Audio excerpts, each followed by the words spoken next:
Eu... Gente. Boa noite, Boa noite. Adria. Boa noite, Adria. Boa noite. Bom, vamos iniciar então o nosso encontro de hoje, agradecendo mais uma vez a oportunidade e que tenhamos uns momentos de muito carinho, muito amor e principalmente um bom aprendizado, né? E de imediato eu passo para o Marcelo para conduzir o nosso encontro de hoje. Por favor, Marcelo. Boa noite a todos, obrigado, Ri. É um prazer mais uma vez estar com vocês. Para a gente dar continuidade, né, sobre esse tema de comunicação com os espíritos. É um início de ciclo, né, de 2022, e é interessante que a gente está começando o ano como se nós estivéssemos começando um curso, né? Iniciando desde o início, pegando o Evangelho, falando dos filósofos que foi o Mauro abordou na primeira palestra desse ano, falando dos filósofos. E hoje a gente vai falar de um tema bastante interessante que a maioria de vocês conhece, mas como o Evangelho, como tudo, todos os ensinamentos, né, de Kardec, a gente tem que revisitar várias vezes ao longo do tempo.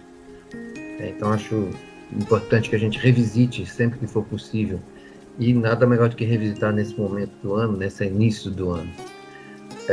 O que eu quero reputar é que o Mauro, né, falou principalmente sobre os filósofos e os pensamentos de cada um deles, os, mais dos pensamentos convergentes de Sócrates e Platão, que é 400 anos antes de Cristo, eles trouxeram os pensamentos que vieram acontecer depois com Jesus e o cristianismo. Então é interessante que a gente não perca isso de vista, né? E a gente já sempre teve essa questão da espiritualidade sendo ponderada de alguma maneira. Hoje, o Sérgio e a Beth, eles vão dar continuidade com o tema comunicação com os espíritos. Eles vão abordar, como vocês viram, o processo de iniciação dos fenômenos mediúnicos, iniciação registrada, né, obviamente, para então nos levar até a próxima palestra que será feita pela Denise, e que ela já vai nos mostrar já o processo de codificação, embora o Sérgio hoje vai falar um pouco também, mas ela vai falar com um pouco mais de profundidade sobre esse processo. E eu vou terminar esse ciclo abordando as comunicações com os espíritos e vou tentar trazer uma abordagem prática aqui do nosso querido espírito, né? Como acontece a aproximação, como é que faz, como é que é o processo todo que nós vivemos ao longo desses últimos 20 anos. Então, resumidamente, nós iniciamos o ano como se estivéssemos nessa iniciação do curso, fazendo a correlação deles com o Evangelho de Jesus, né, como se fosse. Hoje nós vamos falar sobre os fenômenos mediúnicos e como tudo começou. Na próxima, vamos abordar Kardec e a codificação e fechar com a comunicação no cérebro. Então, o que eu peço a partir desse instante é que os mentores desse trabalho, os mentores do Sérgio e da Beth, que eles envolvam com o manto de luz, nesta hora que se faz presente, entrelaçando cada um de nós para ampliarmos a nossa capacidade de escutar e absorver os ensinamentos, preparados com carinho para que cada um de nós possa receber. Eu, como sempre alguém traz um texto, alguma coisa, eu fui atrás de uma prece inicial que me chamou a atenção, né? Fui atrás de alguma coisa que me chamasse a atenção, um texto, alguma coisa. E eu descobri uma prece para os médiuns. Eu nunca tinha escutado sobre essa prece. Ela é interessante, então eu falei, porque a gente está falando dos fenômenos mediúnicos, da mediunidade, algo tão importante no desenvolvimento do espiritismo. Então eu vou começar, se me derem licença, com essa prece. Deus Todo-Poderoso, permite os bons espíritos na comunicação que solicito. Preservai-me da presunção de crer-me ao abrigo dos maus espíritos, do orgulho ou da vaidade que me cegaria, iludindo-me quanto ao valor das comunicações que obtenho. De todo e qualquer sentimento contrário ao espírito da caridade para com todos os meus irmãos, especialmente para com todos os médios. Se eu for induzido ao erro, inspirai a outrem o pensamento de me avisar e a mim, a humanidade, para aceitar, com reconhecimento a advertência e tomar para mim mesmo os conselhos e as instruções que me ditarem os vossos espíritos. Permite que eu nunca seja levado a abusar ou, de qualquer modo, a envaidecer-me com a faculdade e, para o meu benefício, fizestes a graça de me conceder. Antes, eu vou-lhe peço, meu Pai, retirai-a do que consistais, que seja desviada do seu fim providencial, que é o bem de todos e o meu próprio adiantamento moral. Isso é uma grande lição, essa prece é uma grande lição, importantíssima. Para todos aqueles que estão desenvolvendo a sua mediunidade, a gente sabe o quão difícil é nos mantermos no prumo, não nos deixar levar por esses erros muito comuns da vaidade, né, do orgulho, enfim, essa cegueira que ele diz nessa prece. Então, fico muito feliz de abrir assim, de pedir então a luz a Beth e o Sérgio e a todos nós para que possamos então rever esse assunto tão bonito e importante que é as mesas girantes. Beth, Sérgio, por favor. Você pode pôr, Vou mas passar. Já vou colocar. fala que não vou encerrando como começou. Né? Vocês estão vendo? Sim. Cicero. Então, tá. Eu quero agradecer a todos pela oportunidade de falar novamente disso. Agradecer o nosso grupo por estar fazendo alguma coisa boa nesse sentido, apresentar. E vamos ver se a gente consegue desenvolver alguma coisa melhor, né, nas nossas vidas, tirando algum proveito de tudo isso que a gente está aprendendo novamente. E se a gente está aprendendo novamente, é porque alguma coisa a gente tem que continuar vendo para poder modificar o nosso modo de ver a vida. Então vamos começar. Eu quero agradecer a todos. Então nós vamos começar pela... Tira para mim, por favor. A codificação espírita, né? As mesas girantes. E o objetivo geral é favorecer a compreensão do surgimento da doutrina espírita, da missão de Allan Kardec. O nosso roteiro, o primeiro roteiro é o Allan Kardec, quem foi, e o segundo roteiro são as Irmãs Fox, que é o episódio do Hyliesville. Então nós vamos começar agora, tá bom? Vamos começar um pouquinho com Allan Kardec. O surgimento do Espiritismo aconteceu num momento de grandes mudanças no pensamento humano, principalmente no entendimento das relações entre os planos material e espiritual. Allan Kardec foi o responsável pela organização das informações trazidas pelos espíritos superiores. Nessa época, a França era considerada o centro da cultura ocidental. De lá surgiram as ideias de que revolucionariam a conduta humana em vários segmentos da vida. Por isso, Jesus escolheu esse país, recém-libertado da escravidão medieval, como catapulta impulsionadora de uma nova era para a humanidade. Escolhido o terreno fértil, era a vez do missionário. Nascia então na cidade de Lyon o homem que organizou a terceira revelação, Hippolyte Léon Denisard Rivail. Allan Kardec, pseudônimo de Hippolyte Léon Denisard Rivail, nasceu em Lyon, na França, 3 de nove de 1804, foi descendente de uma tradicional família católica, de magistrados e de professores. Seus pais eram Jean-Baptiste Antoine Rivail e Jean-Louis Duhamel. Formação escolar dele, o jovem começou com seus estudos na cidade de Natal, mas foi no castelo famoso do professor Joan Rohan, né? É Rohan.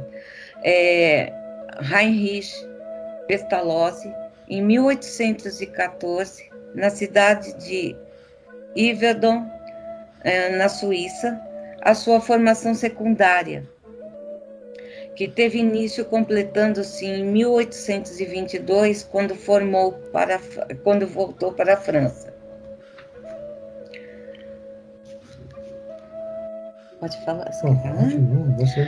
Voltou à França e fez o bacharelado em Letras e Ciências. Falava corretamente, além do francês, o alemão, o inglês, o italiano e o espanhol.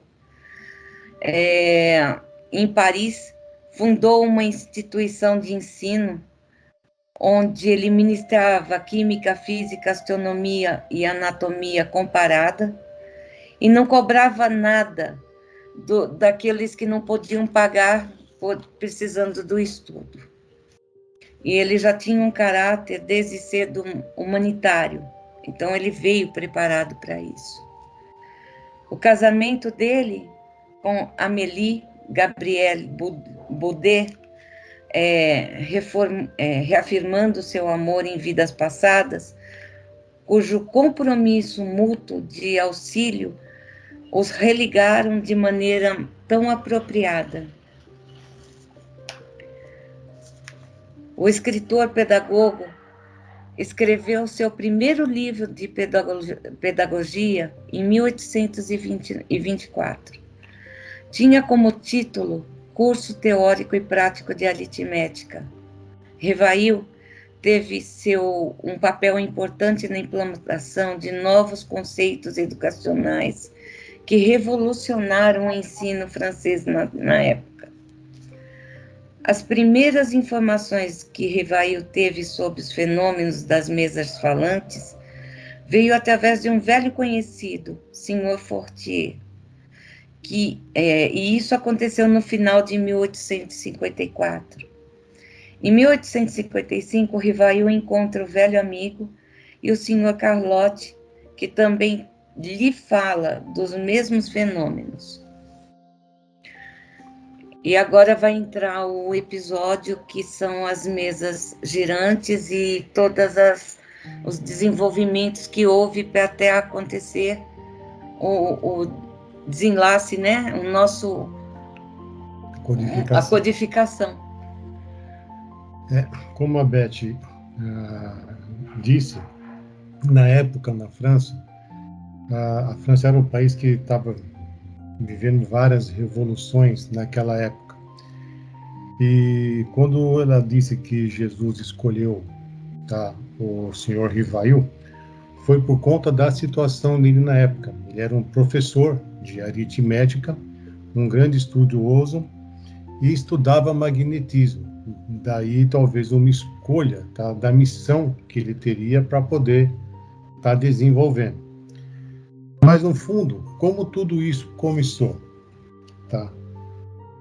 Isso começou, quando começou a repercutir mais essa história dos fenômenos mediúnicos, começou com as irmãs Fox. Pode dar o tempo de mudar, Marcelo? Esses fenômenos mediúnicos que antecederam essa codificação, aconteceram em Hydesville, que são as famosas mesas girantes que aconteceram, e o objetivo desse nosso estudo é justificar os fenômenos que aconteceram lá, referente às mesas girantes, para o surgimento do espiritismo através de um estudo direcionado. Bom, Hydesville era onde moravam as irmãs Fox. Em 1948, era uma pequena aldeia perto de New York, a uns 30 quilômetros mais ou menos da cidade. Era um pequeno aglomerado em casas singelas, casas de madeiras, onde viviam uma população de agricultores na época. Bom, nessa aldeia morava a famosa família Fox. Era uma família de fazendeiro, compostas naquela época pela mãe e o pai, tá? O pai John, a mãe Margaret, e duas filhas que moravam com eles, a Margaret, de 14 anos, e a Kate, de 11. Eles tinham outros filhos, mas não moravam ali com eles naquela região. E eles tinham a religião metodista. Tá? Bom, como foram esses episódios? Nessa cabana onde eles moravam, nessa casa de madeira, tá? Havia um espírito que estava começando a se comunicar. Como o Marcelo disse, esses foram os fatos relatados. Muitos outros aconteceram na época, mas o que se tem história foram esses. E como isso aconteceu? Dentro da casa, eles começaram a ouvir ruídos, começaram a ouvir barulhos, tá? E barulhos de bater em madeira, bater em alguns objetos, tudo, tá? Na tentativa de uma comunicação com os seus moradores. Bom, a princípio, a família Fox estava lidando com isso de uma maneira natural. Tá? Não é que eles não davam importância, mas eles não estavam conseguindo definir de onde vinham. Até que um certo tempo depois, esses ruídos, esses barulhos começaram a se intensificar, começaram a ficar cada vez mais evidentes, e também começou a ficar do conhecimento dos vizinhos, porque eles começaram a relatar o que estava acontecendo. E como se não bastasse esses ruídos, tá? Começaram a acontecer outros efeitos também na casa, como móveis se arrastando, objetos que se moviam, que trocavam de lugar de repente. Aí foi quando as meninas começaram a sentir um certo medo da situação. O negócio começou a ficar muito intenso.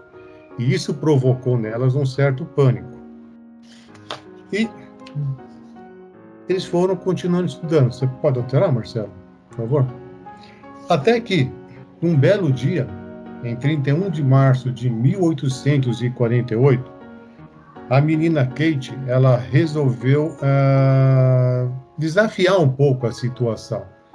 Ou seja, eram coisas que estavam acontecendo que ela não tinha compreensão, ninguém tinha compreensão, e ela resolveu questionar esses movimentos, dizendo o seguinte: você está me ouvindo, o que eu estou tentando te falar? E bateu com a mão.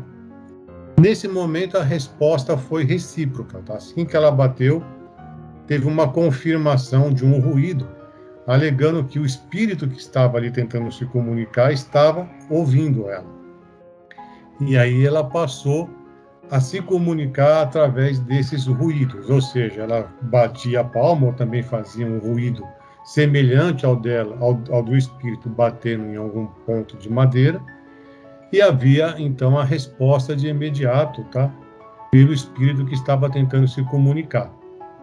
Então, esse foi o primeiro relato, tá, registrado de uma telegrafia espiritual, ou seja, uma comunicação bilateral de ambas as partes, tanto da parte de quem estava encarnado como dos espíritos.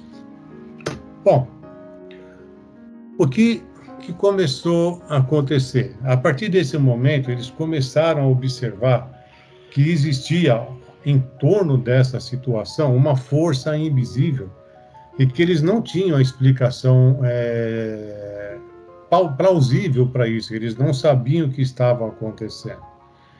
E a notícia foram se espalhando, eles começaram a falar isso para os vizinhos foram se aproximando da situação, foram tendo contato, porque aquilo virou um evento, ficou muito evidente.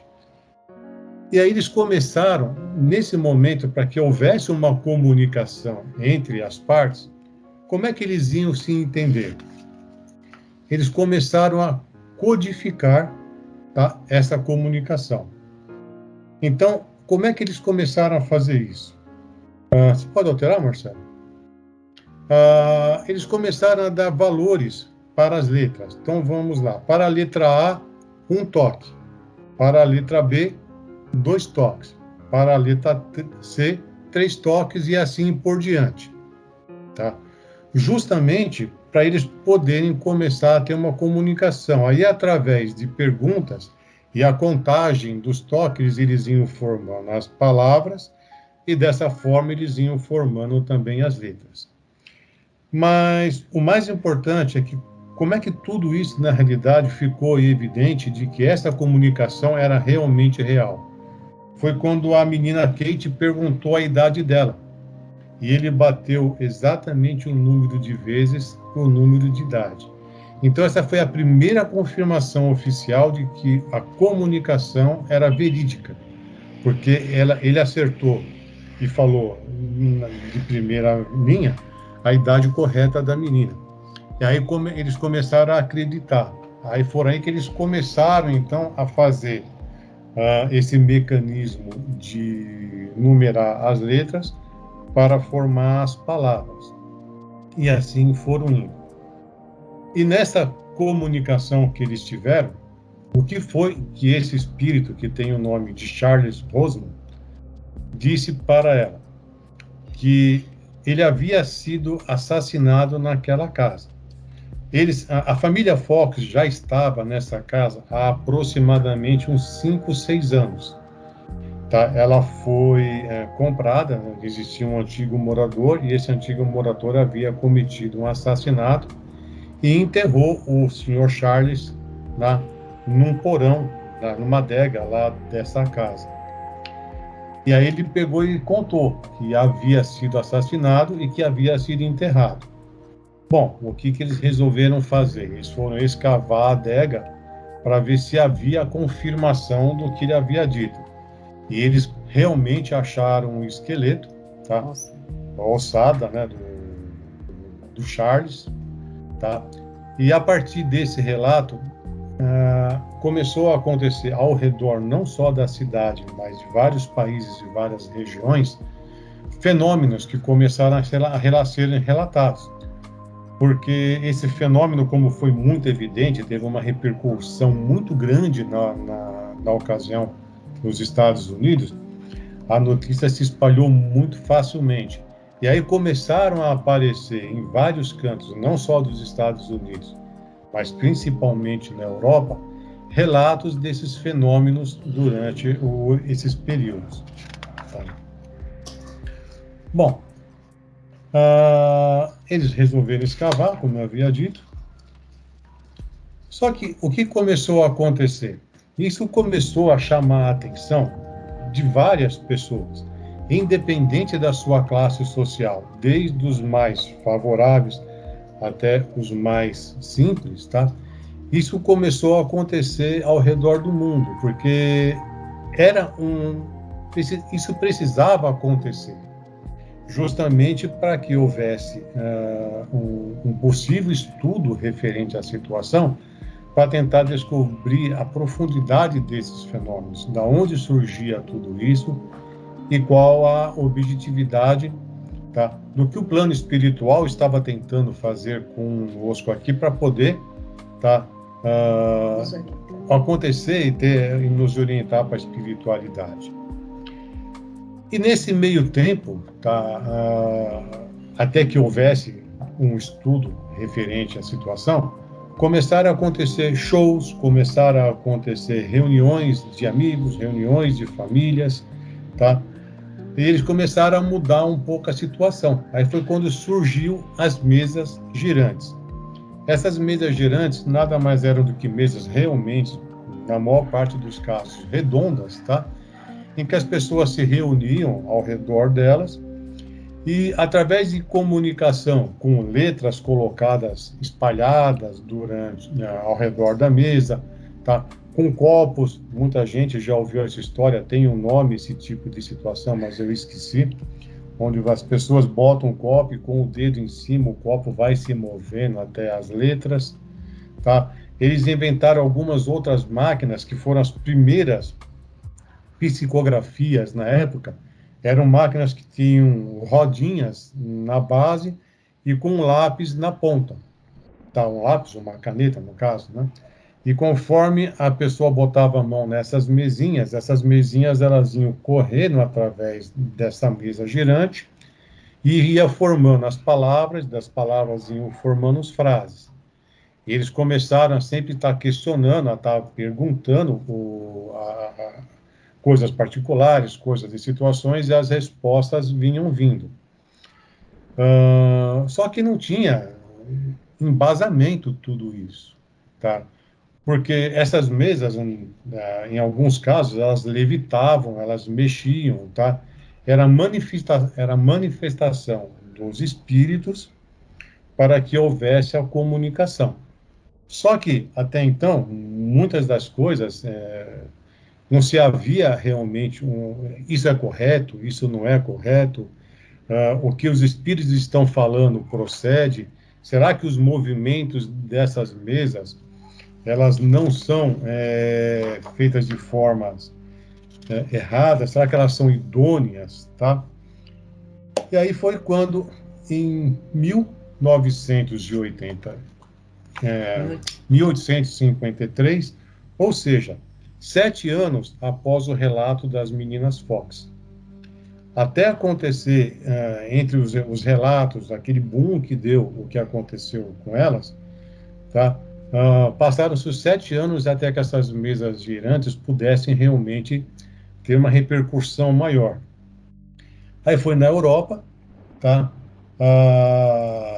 Essas atenções dos fenômenos foram totalmente convertidos para as mesas girantes, porque essas reuniões ficaram cada vez mais intensas, principalmente nos Estados Unidos, e principalmente elas começaram a se espalhar muito na Europa, principalmente na Alemanha, na França e alguns outros países, e Inglaterra. Mas a França foi aonde se deu um pouco maior as reações desses fenômenos. Tais fenômenos não tinham um embasamento técnico sobre isso. Até que, finalmente, essas informações chegaram ao Rivail. Tá? Foi quando ele começou a ter informações de que isso vinha acontecendo. E aí, como ele era um estudioso, ele era uma pessoa muito técnica, tá? Científica, ele tinha todo um procedimento científico. Ele começou a se questionar de que se isso estava correto ou não. Como é que isso acontece? Como é que tem essas respostas? Como é que existe essa comunicação? Foi quando ele, então, foi convidado a participar da primeira reunião, tá? Efetiva, tá? Na casa da senhora, vou ver se eu consigo ler isso daqui, Playmans, acho que está certo o nome, está escrito ali, ó. Tá? Playmason. Playmason. E isso aconteceu em 1855, como eu disse, uns 7 anos antes. Após algum tempo, tá, essas reuniões passaram a tomar um corpo maior, tá, através da família Baldwin, tá? E o Rivail, que até então todo mundo conhecia ele apenas como Rivail, tá? Ele começou a estudar com embasamento técnico. Então, o que ele fez? Através de perguntas que ele fazia para os espíritos, aí, através das batidas, através das letras que aconteciam, tá, da formação de palavras e as frases, ele foi cada vez questionando cada vez mais a existência dessa comunicação, fazendo perguntas pertinentes. E conforme a resposta, ele analisava as respostas, analisava o que estava sendo dito, refazia uma pergunta para confirmar, e através dessa comunicação bilateral entre nós e os espíritos, tá, surgiu o primeiro livro, tá, que é o Livro dos Espíritos. Então, esse trabalho, tá, foi aí que ele começou, tá, que nós podemos registrar a partir de 1855, que o Rivail, tá, passou a fazer a codificação que nós conhecemos hoje. Essa codificação, ela vai ser apresentada na próxima palestra pela Denise, tá? Denise, mas... E a partir desse ponto, tá? Foi que ele teve que fazer um pseudônimo, tá? De Allan Kardec. Porque, de acordo com a comunidade científica da época, tá? Um cientista, alguém que era tão estudioso, que era um professor de aritmética nata, estudava magnetismo, anatomia, estava partindo para um campo até então desconhecido, um campo em que as pessoas não acreditavam, ele podia perder a credibilidade. Foi aí então que ele fez o pseudônimo de Allan Kardec para dar continuidade aos seus trabalhos e às suas pesquisas. E foi assim que ele fez toda a codificação espírita, que são 5 livros, das quais nós vamos ter a oportunidade de conhecer na próxima palestra.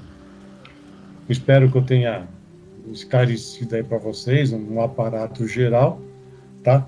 E obrigado a todos e a todos pela oportunidade que nós estamos tendo de apresentar. Muito obrigado. Excelente. É muito bom a gente ver isso, vai entrar os fatos, né? Acho que é importante.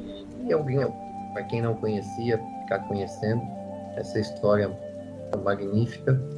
E tanta coisa tem aí, aconteceu, né? A gente, se fosse dar uma aula, seria muita coisa aí para falar.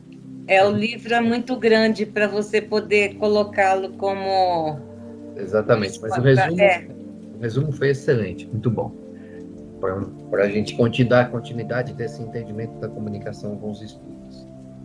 E falando em comunicação com os espíritos, né, eu acho que agora é interessante, nós vamos então passar nós a nos comunicarmos com os nossos mentores, né, trazendo então, através da Adriana, a magnetização, o passe, a fluidoterapia, para que a gente possa receber então todos os benefícios preparados pelos nossos mentores, pelos mentores desse trabalho, e a gente então consiga se higienizar, manter nosso equilíbrio, a nossa saúde física, mental e espiritual ao longo de toda a semana. Por favor, Adriana. Bom, boa noite a todos. Então, como o Marcelo bem falou agora, é um momento, né, dessa nossa sintonia com o plano espiritual, com os nossos mentores. Então, vamos fechar os nossos olhos, sentar bem confortavelmente aí onde vocês estão, relaxando o seu corpo, soltando o corpo aí na cadeira, pode ir movimentando os seus ombros, pescoço. E vamos fazer aquela respiração profunda, prestando bem atenção no movimento do ar no nosso corpo. Então vamos inspirar profundamente, encher o nosso pulmão de ar e expirar, soltando todo o ar. Outra vez. Inspira profundamente e expira, esvazia bem o peito. A última vez, inspirando e expirando. Com isso a gente vai acalmando nossa mente, nosso coração, para que possamos receber todos os benefícios da fluidoterapia nessa noite. Vamos elevar nosso pensamento, mentalizando Jesus aqui entre nós, os nossos mentores, também estão ao nosso lado. E a equipe espiritual da fluidoterapia, juntamente com os passistas encarnados aqui da reunião, vão nos envolvendo com esses fluidos benéficos. Uma grande luz branca vai sendo projetada sobre as nossas cabeças. Vamos visualizar essa luz entrando lá no topo da nossa cabeça e ela vai percorrendo todo o nosso corpo, passando por cada um dos nossos centros de força, nos reequilibrando, nos trazendo muita saúde, muita paz, muita esperança. Essa luz vai chegando até ali os nossos pés. As nossas dores são suavizadas, são aliviadas. A gente se sente mais fortalecido e aberto para receber também todas as boas intuições que o plano espiritual vai nos oferecer. Vamos agora imaginar também os amigos espirituais na nossa casa. Eles estão de fato nos nossos lares e eles vão entrando em cada um dos ambientes. Vamos visualizar eles caminhando pela nossa casa. Em cada cômodo que eles vão entrando, tudo se clareia, se ilumina. Vai sendo feita uma grande limpeza, retirando tudo que não pertence a esse nosso ambiente, envolvendo também os nossos familiares nesses fluidos de paz, de serenidade, de muito amor, e que possamos ter uma semana abençoada de muita saúde, de muita força, de muita coragem, muita fé. Lembrando aqui o exemplo do Kardec, também muita disciplina, para que possamos realizar tudo o que a gente precisa, principalmente a nossa reforma íntima. Possamos manter esse pensamento elevado, orando, vigiando, durante toda a nossa semana. Que assim seja, graças a Deus.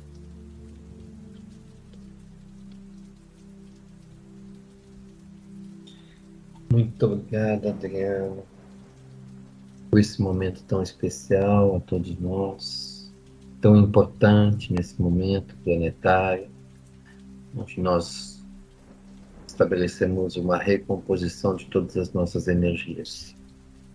Que todos tenham recebido, entendido e codificado para ter uma semana muito forte, muito fortalecedora. Muito bom. A quem deixou o seu copinho, por favor. Importante. É isso. Para nosso momento final, nossa prece final, nós vamos pedir então ao Ricardo, nosso irmão, nosso presidente, nosso amigo, de bom, que ele possa fazer então suas considerações finais. Por favor, Ricardo. Obrigado, Marcelo. Obrigado a Beth e ao Sérgio por me convidarem para contribuir neste encontro com o encerramento. E parabenizo ao Sérgio e a Beth pela palestra sobre as mesas girantes, sobre o início, né, do nosso entendimento de que existia, naquela época, né, necessário um mundo invisível.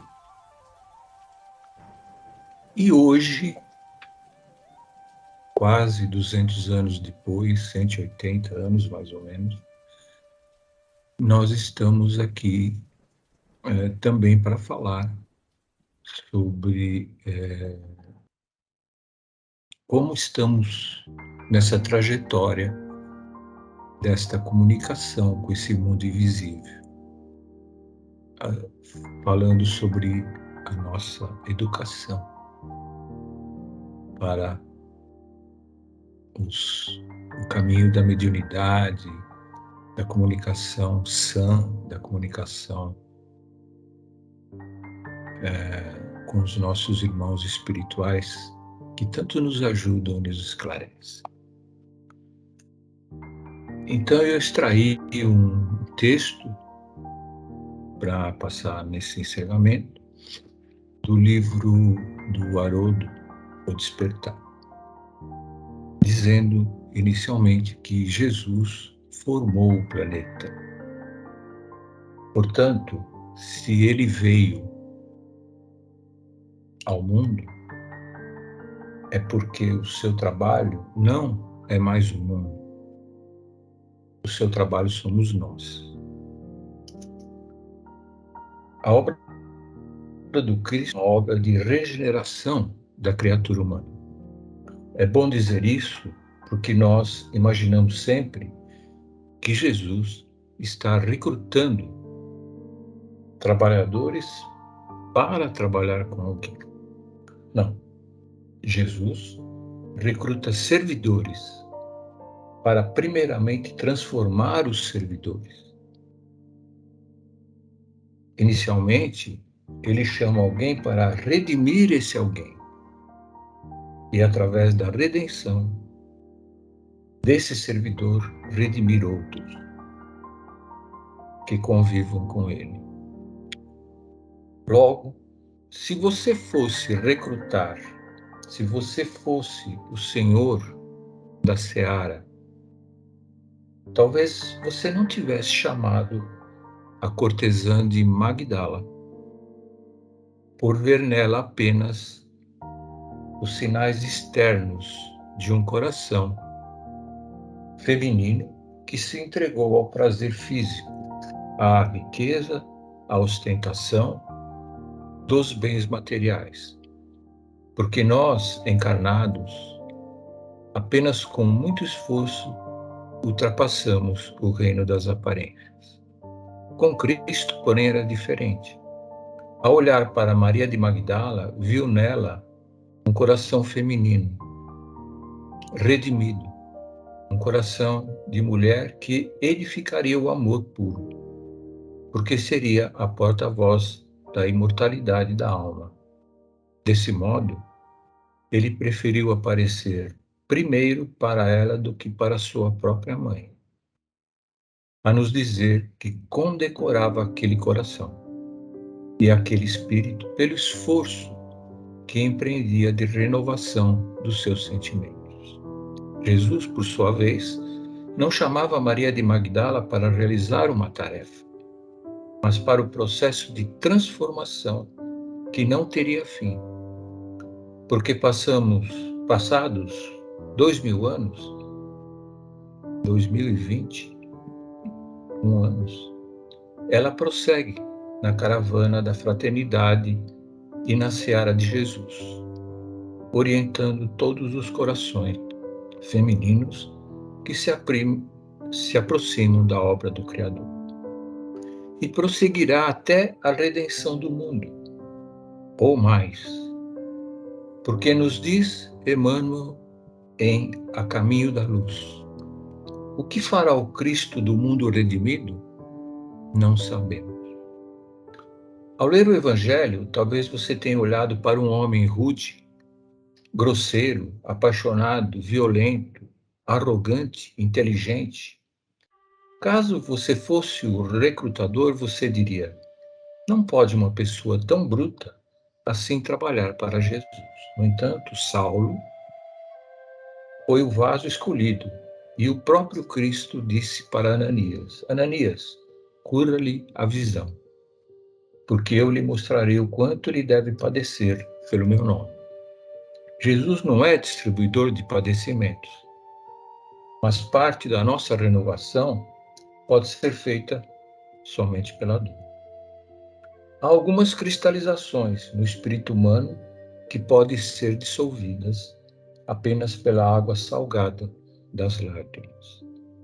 Talvez você tenha a impressão de que Saulo fora chamado para realizar uma obra, mas na verdade Saulo é a obra do Cristo. Redimi-lo significa redimir todos os espíritos da terra, com os mesmos traços de personalidade dele. Redimir Saulo é ter construído construído no mundo um caminho para a redenção de todos os intelectuais arrogantes que existem na Terra. E talvez você olhe apenas para aquele homem velho, de barba branca, de baixa estatura, publicano, que luta para manter sua família e cuidar de seus trabalhadores. E talvez, nos seus critérios humanos, você não tivesse chamado Zaqueu. No entanto, onde o olhar humano via Zaqueu, o olhar de Cristo via Bezerra de Menezes. Portanto, a grande obra de recrutar Zaqueu era, na verdade, a obra de transformá-lo em Bezerra de Menezes. Porque ao transformá-lo em Bezerra, todos os patriarcas encontrariam um caminho para a regeneração de seus espíritos. Esses fatos desconcertantes para nós encarnados nos levam a profundas reflexões. Quais elementos nós temos para julgar as escolhas de Jesus? Até onde você enxerga? Até onde o seu olhar é capaz de tocar? Você é capaz de, olhando para o companheiro que trabalha hoje ao seu lado, encontrar nele o que Cristo projeta para ele daqui a 2000 anos? Você é capaz de divisar o fim desse projeto? Você seria capaz de olhar para o senador Públio Lentulus e ver Emmanuel? Não. Mas há um elemento de que nós, espíritas, nos esquecemos, ou espiritualistas, nos esquecemos de uma maneira incompreensível. João Evangelista continua ativo. Maria de Magdala continua ativa. Todos que um dia foram chamados continuam igualmente ativos. Bezerra de Menezes, Eurípides Barçanufo e outros tantos, eles prosseguem. E agora eu deixo uma pergunta decisiva. Onde você se encaixa nessa caravana? Em que você agrega? A sua evolução, você já começou a contribuir com essa caravana? Essa é uma caravana milenar, que aqui não é um palco para que a gente brilhe, mas uma caravana para que nós nos integremos. Contudo, viajar em grupo é mais difícil, pois sozinho eu faço minhas regras.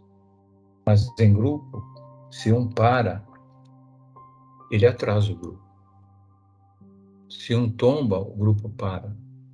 Mas há uma coisa que nós precisamos entender. Se eu estou em grupo, há muitos velando por mim. Portanto, a grandeza do trabalho do Cristo de Jesus, é a maturidade desta convocação, que não importa os seus talentos, importa a qualidade com que você se agrega. Eu queria concluir passando um mantra para vocês. Estamos iniciando o ano de 2022 e ainda estamos passando por um momento de crise, um momento difícil, que requer que olhemos com muita solidariedade e responsabilidade. Porém, esse período não será eterno. Em algum momento vai passar. E quando ele passar, vão haver dois grupos de pessoas. O grupo dos que passaram este tempo na frente da televisão, no WhatsApp ou nas redes sociais. E o grupo de pessoas que aproveitaram este tempo para reinventar-se. Pessoas interessadas em usar esse tempo para criar novas formas de se relacionar, de estar na sociedade, de trabalhar e de encarar a si mesmos. E lá vai o mantra. Nesse momento, faça silêncio por um minuto. Põe a mão no seu coração. Olhe para dentro de si, agora. O céu está aqui. O bem está aqui. O amor está aqui, presente. Muito obrigado. E que assim seja.